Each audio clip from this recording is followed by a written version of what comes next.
This news report is brought to you by देसी swag Holland के शहर Amsterdam में पेश कर रहा है ईद बाजार।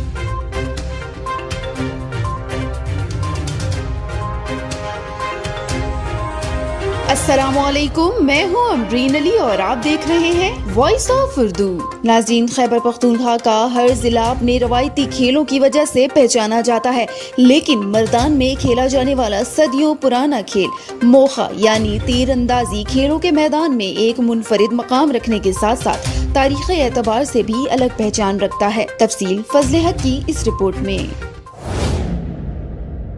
कमान से निकला तीर जब मिट्टी के बने बुत को लगती है और निशाना लग जाता है तो देखने वालों की खुशी काबिल दीद होती है।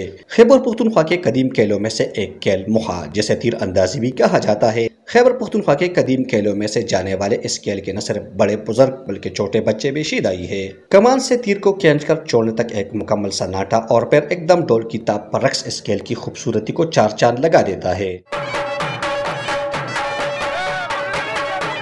1876 को अरब दुनिया से बरसगीर पाक हिंद में आने वाले तीर अंदाजी की इस रवायत को न सिर्फ मर्दान बल्कि पूरे खैबर पख्तूनख्वा में एक मुनफरद खेल का दर्जा दिया गया। ये खेल अब पख्तूनख्वा तक महदूद नहीं रहा बल्कि इसके दिलदादा अफराद पंजाब में भी पाए जाते हैं। 1876 से बाद ये बरसगीर में दाखिल हुआ और पश्तूनों ने इसको खेल का शक्ल दिया।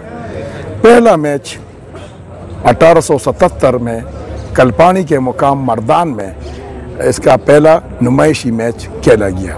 तीर अंदाजी के इस खेल में इस्तेमाल होने वाले कमान मारखोर के सींग से बनाया जाता है, जिसकी कीमत आजकल 35 से 40 हजार जबकि तीर आमतौर पर बांस से बनाई जाती है। वो मारखोर एक जानवर है, उससे बनती है। कम से कम ये 35 से 40 हजार रुपये। सूबाई मोखा टूर्नामेंट के ऑर्गेनाइजर अमजद खान ने सूबाई हुकूमत से इस खेल को स्पोर्ट्स कैलेंडर में दर्ज करने का मुतालबा भी कर लिया।